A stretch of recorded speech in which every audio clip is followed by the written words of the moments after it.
شما که به آژانس نگفتی که زود برمیگردی، چون کار داریم. اگر احیانا میخواید از اونجا که داریم میریم زنگ بزنید به که در اختیار ما هستید، چون امکان داره این کاری که ما داریم تا غروب طول بکشه، درگیری امکان داره پیش بیاد، شما به هر حال باید داخل باشید. ماجرای عجیب غریب و پیچیده‌ایه. حالا خدمت عالی عرض شدم که بنده خدایی به نام محسن مخملباف رفته، خودش به نام محسن مخملباف جهاز مخملباف میشنید شما؟ بازاریه؟ نه بازاری نیست بابا. در چپ داره؟ در چپ داره.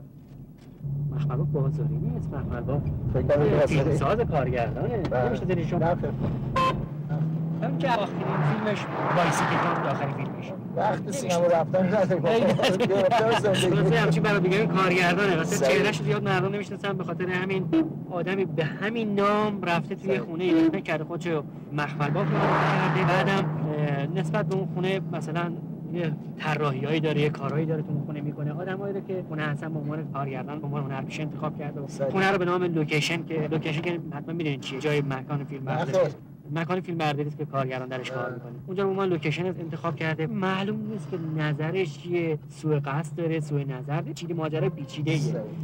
منم بلند شدم رفتم دنبال این قضیه که ببینم اول دنبال خبرش بدم، خبرش پیدا کنم برای صفحات خبری خودم رو حتما دستگیرش کنم. شما خبرنگاری؟ آره من خبرنگار مجله سروش هستم. اول بگم جب ماجرا آقایی که شما باشید این خبر به ما رسیده و خبر جالبی هم هست برای صفحات خبری من میخوام برم دنبالش. از اون خبرهایی است که گیر هر خبرنگاری نمیاد سالیان کارش.